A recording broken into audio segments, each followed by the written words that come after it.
We're back here for day 3 of our series on faith. And did you know that we all worship something or someone? What worship is based on what you place your greatest worth. You will give your best to something, to someone, and it's always going to be based on what you value the most. So the thing that gets your best worship is what is worth the most to you. And that's what we're going to talk about. The title of this lesson is By Faith We Worship. We're going to be in Hebrews chapter 11. We're going to be looking at 2 illustrations of faith and worship. Chapter 11 verse 4 says, "By faith Abel brought God a better offering than Cain did.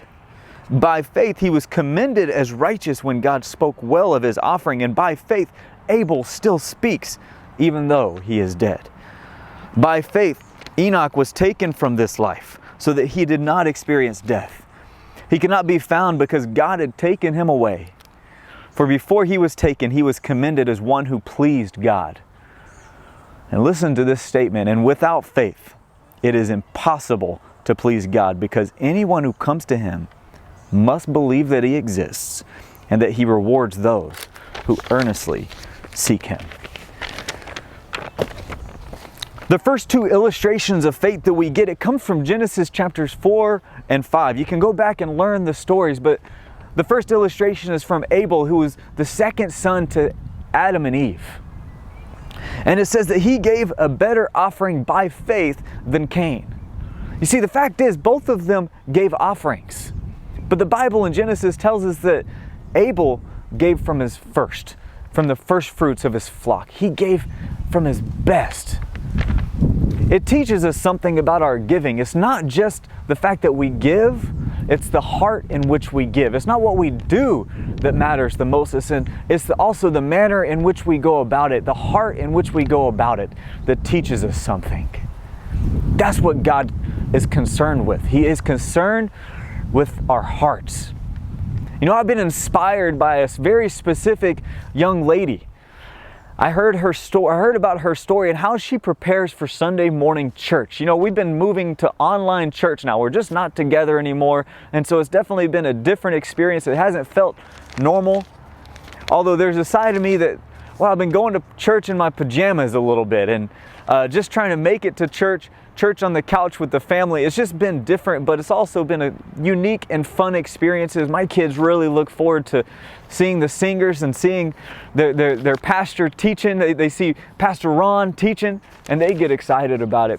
But this young lady I heard about, she decided, I'm going to keep the same routine because I feel like I want to really honor and respect God. So she wakes up every Sunday morning before the sun rises, as is according to her routine. And she gets ready as if she's going to church.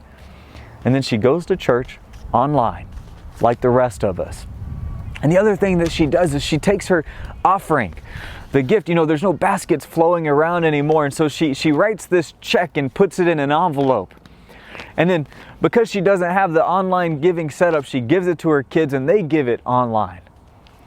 And to me, I was just so inspired and I was convicted to hear just this heart that she has when it comes to worship and the respect that she has for honoring God with her life and with her best. She wants to give God her best when it comes to her worship.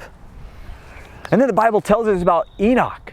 And it says, Enoch, he pleased God. And if you read back in his story in Genesis 5, one of the things that you see mentioned twice about Enoch, it says he walked faithfully with God. And it says that twice about him. You see, pleasing God and our worship is not just about going to church on a Sunday or going to online church on a Sunday. It's also about our daily lives. And I love that scripture, verse 6. He tells us, He gives us like the answer to the test. I don't know if you've ever asked this of another person, like, hey, what can I do to please you? What can I do to make you happy? I know as a husband, I've asked my wife that a few different times.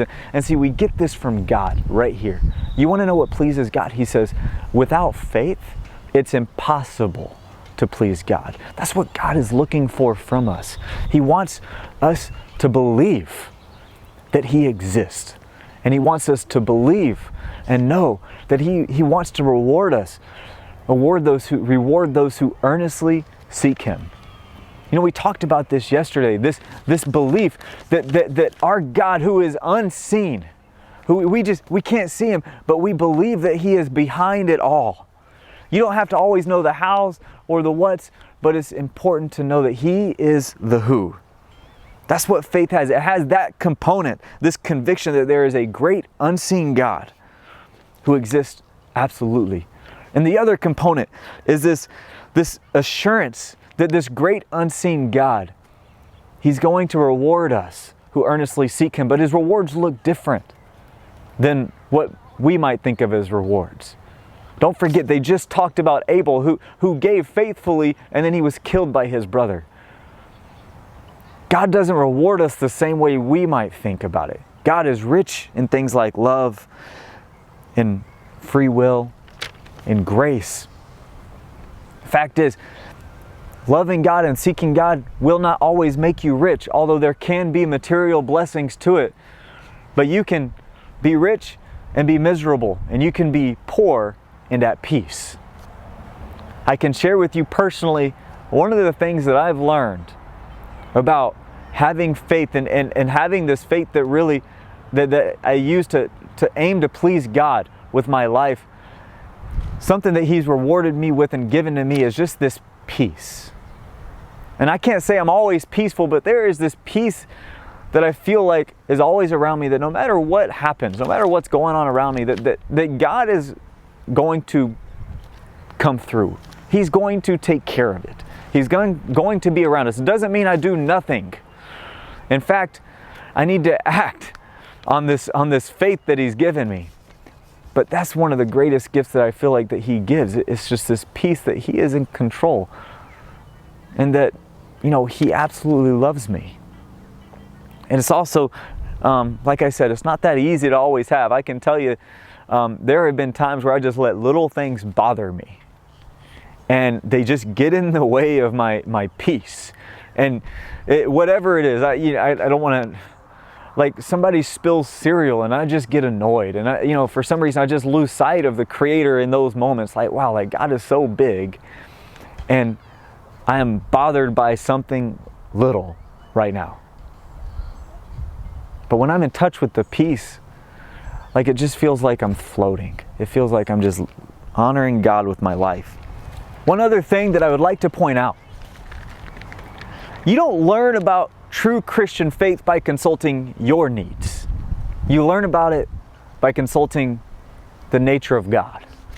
And God in His nature, He says, hey, you know what pleases me is this type of faith. This faith that believes who I am, believes that who I say I am is actually who I am. And then what I say I'm going to do is actually what I'm going to do. That He rewards us who earnestly seek Him. You know, we serve an amazing God. If you want your faith to be strong, if you want your soul to be strong, if you want your family to be strong, if you want your church to be strong, one of the things I can tell you is learn about the nature of God. Learn about what pleases Him, what is worth the most to Him. You know what's worth the most to Him? It's your faith. That's what He wants from us. Because without faith, it's impossible to please Him. I'm enjoying going through this series with you. I hope that your faith is increasing. I hope it's encouraging you and challenging you to dig deeper into your faith. If you haven't already, make sure you subscribe to our channel. You can just click the button on the bottom here and then subscribe to the channel. You can subscribe to our music videos. You can subscribe to our Sunday sermons, and you can even subscribe to this Quarantine Quiet Time series that we're going through. I look forward to connecting with you tomorrow. I love you all. Have a good day. Bye.